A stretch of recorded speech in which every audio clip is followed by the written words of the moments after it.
Hello everyone. So I am Mrs. Ben Rebah Ines and I have prepared to you today another review session. I did that with the help of our ELT inspector, Mrs. Ilham Bislema Mansour. So before I start the next module, I want to read out for you a poem. Please listen to that carefully and try to enjoy the poem. Each day I'll do my best and I won't do any less. My work will always please me, and I won't accept a mess. I'll color very carefully, my writing will be neat, and I will not be happy till my papers are complete. I'll always do my homework and try my best on every test. I won't forget my promise to do my very best. Now, if you just can pay attention to the poem, it has been loaded with words related to this topic, which is education. Now you have writing, homework, test, my best, I'll do my best, all of that. So these are connected to the second module, module number 2, which is education. Now in this module, we'll be focusing on two basic themes. As you can see, we're going to focus on school, which is, I would say, exactly the details we're going to focus on are school memories, school life, school problems, and school rules.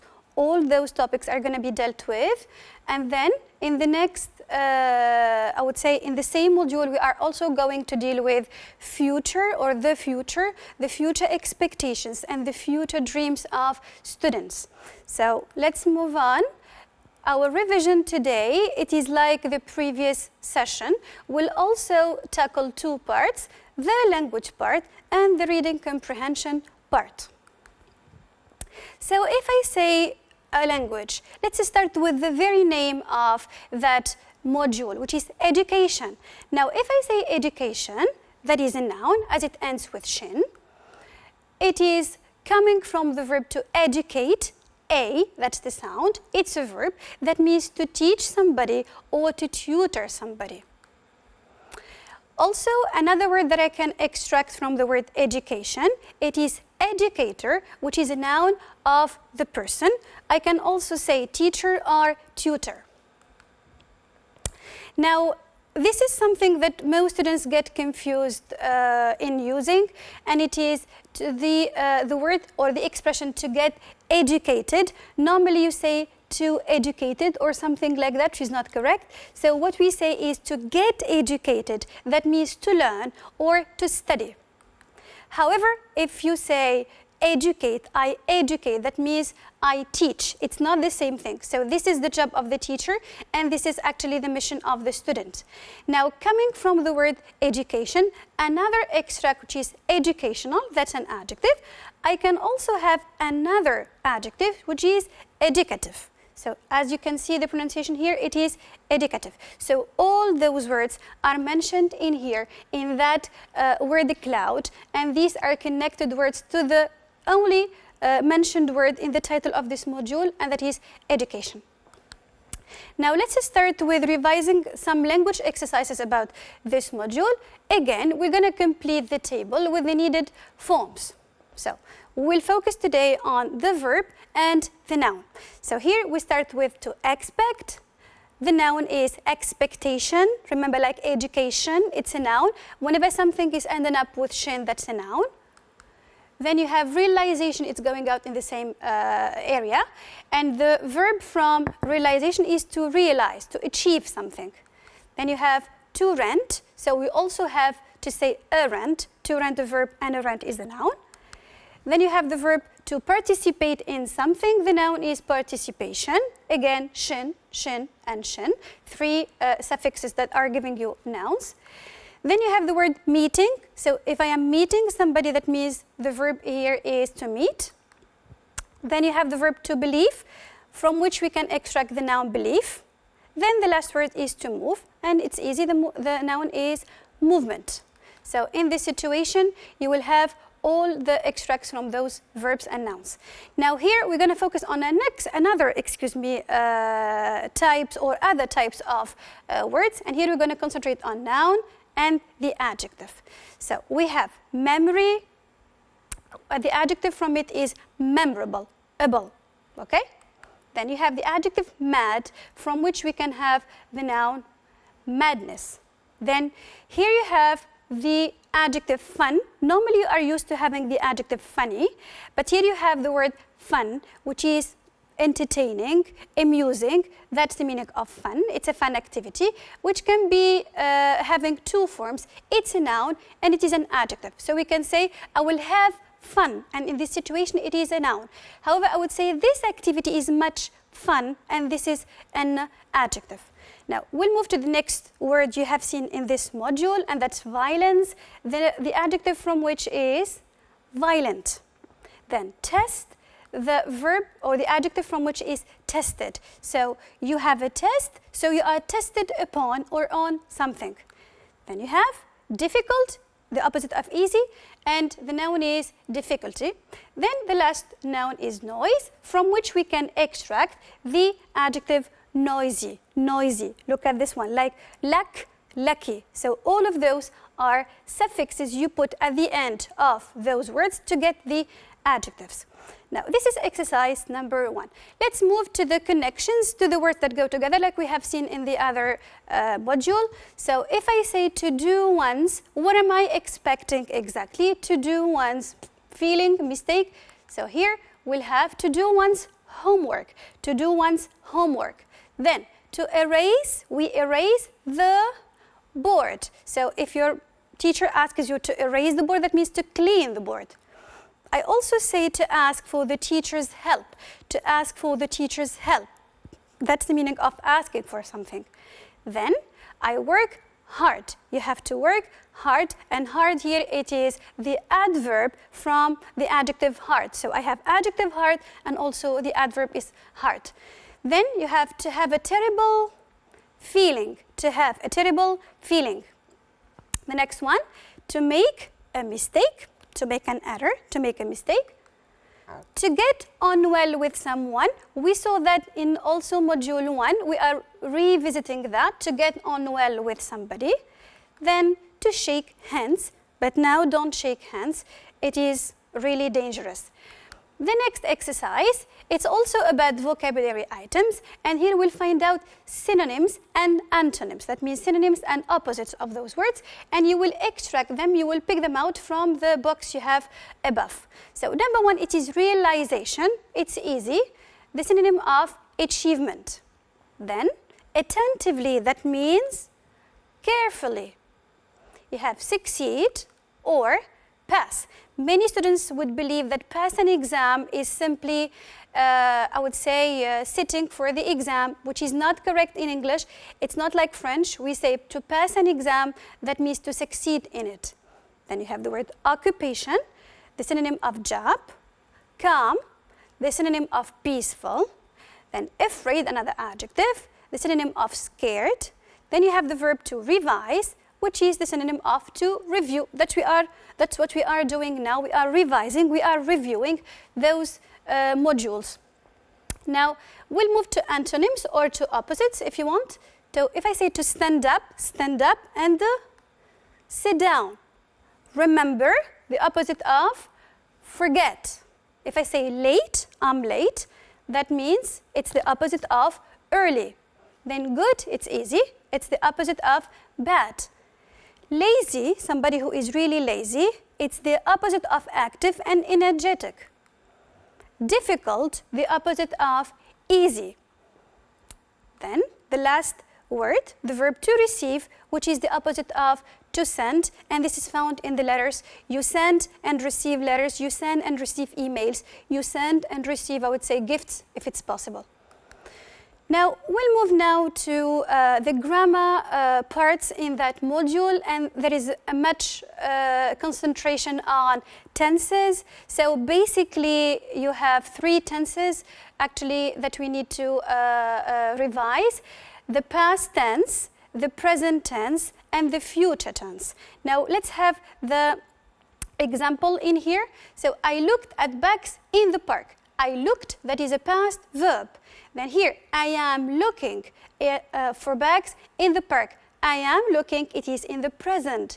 Then the future, I will say, I will look for bags tomorrow, which is an indication of the future. So these are the three tenses you have to always bear in mind whenever you are doing a language exercise or writing something or dealing with the language. Okay, now let's concentrate on the simple past because it is dealt with in this very module. So how do I make the simple past? If I have a regular verb, and you know English verbs are divided into two verbs, regular ones, these are the types of regular ones. If I have them, I need to put the ed. Example, I watch. I just add the ed, it becomes watch it. I watched. I watched. Then if you say I enjoy plus ed, you would say I enjoyed in the past. The second type of verbs is, I would say, we have also the irregular verbs, and here we have two famous examples like see and give. So in this situation, you don't have any other choice but learning them, and you have to concentrate on each verb of them. Try to remember the most famous ones that you use so much often. Here we have the verb to see, which is having a past like saw in the past, and to give, which is having a past like gave. Okay, so when do I use the simple past? It is exactly when I have a completely finished action in the past. When I have a completely finished action in the past, it's not existing anymore now, it's already done, so that's why I have to use the simple past. Now, when you have also some clues, some indications, some words like ago, yesterday, last, previous plus past date, for example, last weekend, last month, I would say the previous week. So you have those indications. And also when you have in plus past date. For example, you have in 1999, we are in 2020. So here 1999 is a past date. So we have to use the simple past. Now let's practice that directly in this exercise. Put the verbs in parentheses in the simple past. Let's start. A 17-year girl's school was shot and killed over the weekend in California. Her family, you have explain. So remember, we have to look at the verb. Which type of verb I have? It's a regular or irregular verb. So her family explained. It's a regular one. That she, you have take. Take normally is an irregular verb. So we say that she took a weekend trip from Fresno to Carson 3 days ago. You see here you have ago, so that's why we are using the simple past, to visit friends and family. On Saturday evening, she, and I guess you know the meaning or the type of this verb, it's an irregular verb. So you have to say she went to a night watch in a friend's house and was outside with others when somebody shot. So it's also an irregular verb. When somebody shot her, you have two O's in the infinitive, one O in the past. The girl was on track to graduate from Hoover High School this spring. She was a cheerleader, and you have the verb have. It is an irregular verb, so it becomes had a passion for hairstyling. She, then hope. Hope is a normal regular verb, so you have to say she hoped to continue her education and eventually open her hair salon. Her aunt reported to the local newspaper, I couldn't believe it when I, and here you have the verb here, it's an irregular verb, so it becomes heard. When I heard that, or my niece was shot. What do you mean? That can't be happening in our family. So these are a number of verbs, some in the regular form. If you want, some are regular, some are irregular, so you have to make out what you have. Let's move on. Now, the second tense I am going to focus on today is the future. It is also part of this module. Now, how do I make the future? Normally, I have three ways. The most famous one, I guess, is will. So you put the will plus verb in the bare infinitive. Example, you will say, I will sit for the 9th form national exam in June. Now, here, this is another let's say the famous structure of using the future. I also have a second structure, which is be going to plus verb in the bare infinitive. Now, this can be done in this example like this. I am going to sit for the 9th form national exam in June. So it's not I will sit, I am going to. Okay? The third way is simply the present progressive. So I have to say, I am sitting for the 9th form national exam in June. Now, the difference between the three ways of expressing the future is that one is not sure, if you want, or the other one is much more precise than the one which is not that precise. So here we have, for example, if I use will, it is not that precise or planned action as in here or in here. So in this situation, it is a more planned or predicted action than this one, but it is less than this one, okay?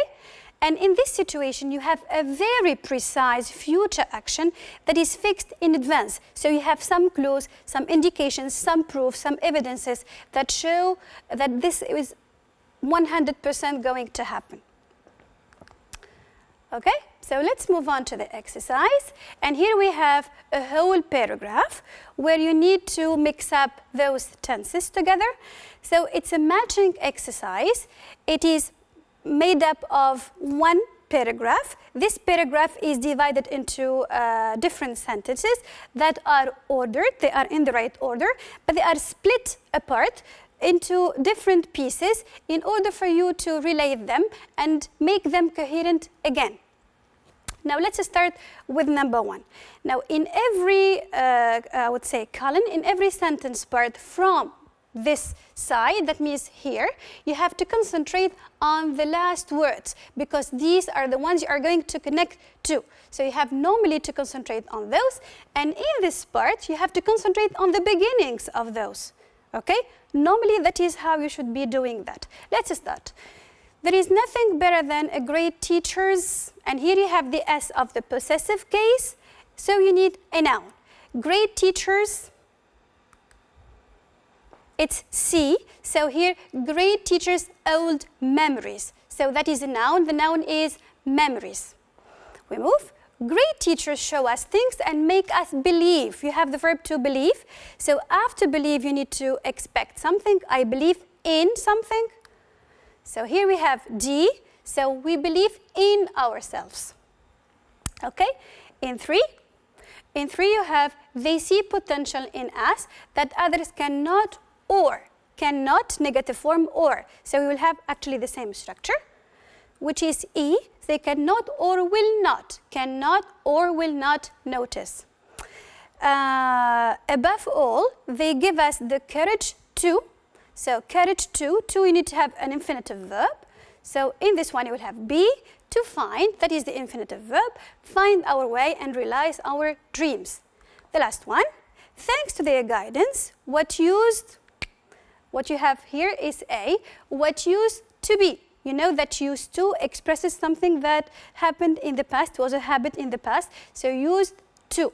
That is how we should be connecting those words. So always focus on the ends and the beginnings of the second sentence parts. Let's move on to the next exercise. In this exercise, you will be focusing on the verbs you have into parentheses, and you will put them either in the right tense or in the right form. Now, how can I judge whether it's a tense or it's a form? I have to, first of all, concentrate on the word I have between parentheses. Normally, if it's a verb, so in this situation, I have to judge, will I conjugate that verb or will I extract from it another one? If it's something different from a verb, so automatically speaking, I will think about extracting the right form because I cannot conjugate something that is, for example, an adjective or a noun. So this is the logical way of doing such an exercise. Let's start. The coronavirus is affecting every aspect of our everyday life. It is keeping us out of school and it has cancelled. Okay, so here we are talking about the coronavirus, and the coronavirus is happening these days. That means the consequences, we are still seeing them these days. It started in the past, we are seeing them now, and maybe they will happen in the future. So in this situation, we have to use the present perfect. Then you probably spent here. Why spent? Because you have something else after that. The last few days. You spent the last few days. So you have last plus period. Move on. It's awful, Steve. A 15-year-old. You have study. It's a verb. A plus a noun. So a 15-year-old student has become too plus adjective, so has become too sensitive about that topic. 2 days ago, 2 days ago, so ago, that means the simple past, he wrote on his school Facebook wall that it was really heartbreaking to not have the class of 20 and 20 get to the full to the full experience. So this is what we should say in that space of right. Now we'll move to the next answer. This is a degree he has been working towards basically his entire life. So entire adjective plus noun. The noun from live is life. He is really upset that his family, his walk to the stage to get his diploma next June. So next, it is not the past, it is not the present, it's the future. So I have to say, will not see him walk the stage next June. They will not publicly say to him, we are, adjective, proud of you. So they will not say to him, we are proud of you. The adjective from pride is proud. Dear son, unfortunately, Steve and his friends have nothing to do but wait and pray. So this is exercise number 1 about putting those words in the right tense and form. Let's practice, I would say, another exercise. Here it's the fill in the blanks exercise. And in this exercise, I told you we have to read again the paragraph, identify the word types of the words you have in the box, and then put each one in the right place depending on what you have before and after. So let's start. Homework can sometimes be as daunting for parents as it is for children. Parents worry when their child puts homework until the last minute or even avoid doing it altogether. So how does this child put the homework? He will put that homework aside. He will keep it, I would say, in a forgotten part. Then this can result in, that must be in plus verb plus ing. So in taunting from the part of the teacher and the other classmates. On the other hand, parents must also be enabled to plus verb in the bare infinitive. So here you have to understand. Here you have that verb, which is the verb you have mentioned in the box. Their children's homework, when they are asked to help. So what must parents and their children do to solve this constant problem? As a parent, you have to help your child take responsibility for organizing and doing their homework. So you have to. That means you must. You have the obligation to. Their homework, how? Themselves. It means, let's say, on their own. They will do that homework alone. So it is better if you advise them to hold a notebook to write down the given tasks. Okay? Let's concentrate on the second basic part of this review session, and it is about the reading comprehension. Now, reminding you of what was said in the last session, we need to concentrate on every extra detail. Here we have the picture. And here we have the text. The extra detail here, we have the picture in the last slide, and we have the source, the writer, the date in, let's say, on the bottom of this text. Now, if I have a text like that, I'm reminding you I have to be reading it all to get the main idea, then go back to the questions, then go back to the text again to pick out the details and answers I need. Let's start reading this. It's that time of year again. You have wake up from the dream where you wake up, from the dream where your clock doesn't go off on your parents or your parents forgot to wake you up and you are late. You know what I'm referring to. The first day of school, when holidays are over and you should go back to school again. every year, all students have mixed feelings of excitement and fear about that day. Thank God it's never as bad as it is in your dreams. You probably know that saying you only have one chance to make a first impression, well, you only got one first day of school. Of course, if you don't do well on the first day, that does not mean you should quit school. Here are a few tips to help make a good first impression on that first day. Guess what? First, go out and buy a first day of school outfit. Nothing wrong with wearing something new for the first day. Second, be prepared. It is the little things, your pens, your shirt buttons, even your shoelaces. Third, rules or norms must be respected, especially on the first day. Finally, have a plan for the day. You can meet with your last year's schoolmates and set a plan of how you predict your first day to be like.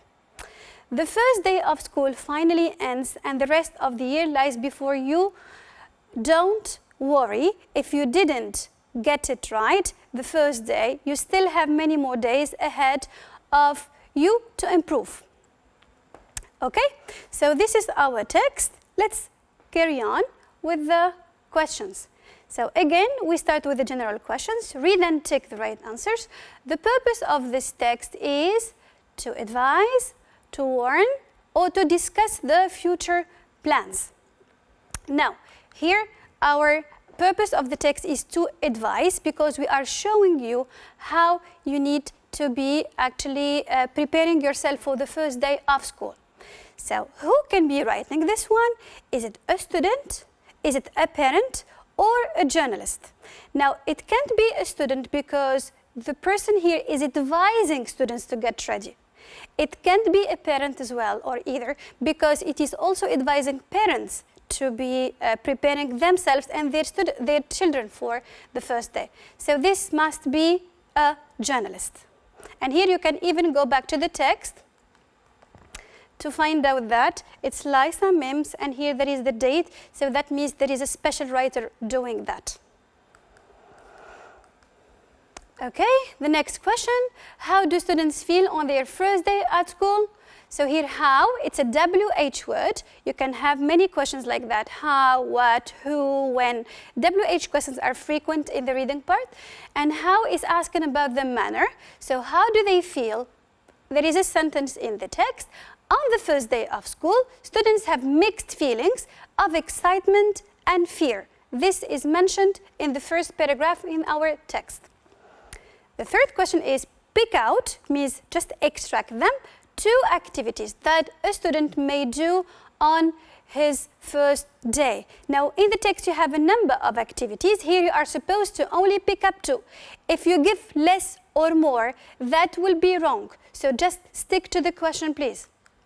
Here you can say, buy a new outfit for the first day, or get prepared. You can also have others, but you simply write 2.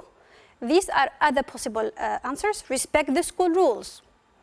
Have a plan for the day. So these are possible answers too. Question number 4.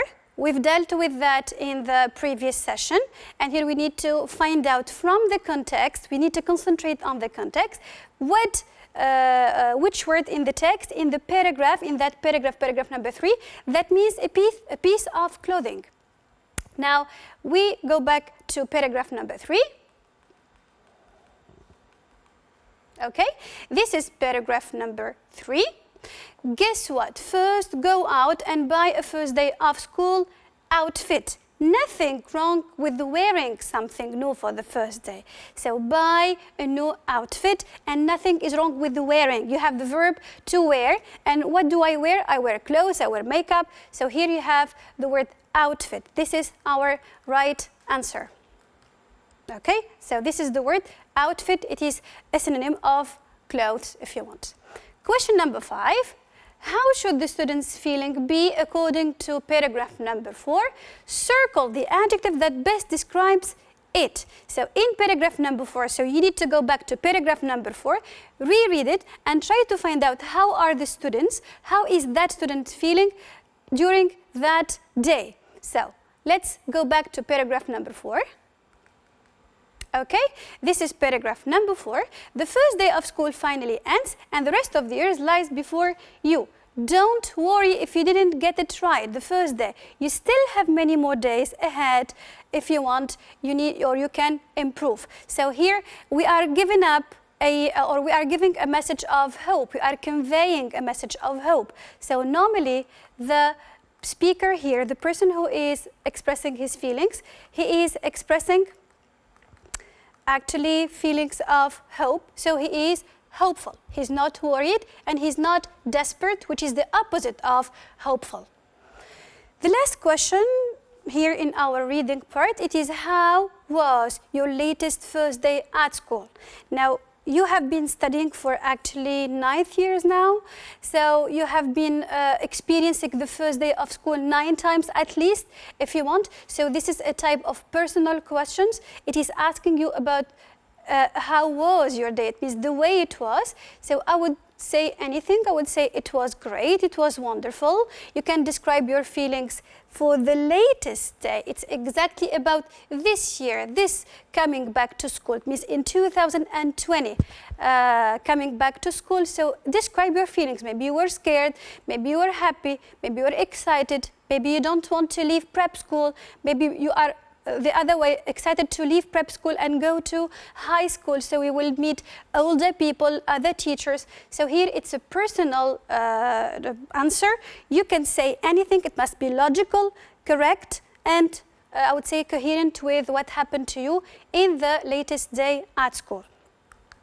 So we have finished the second part. Thank you for watching, and let's meet again in the next review session. Goodbye.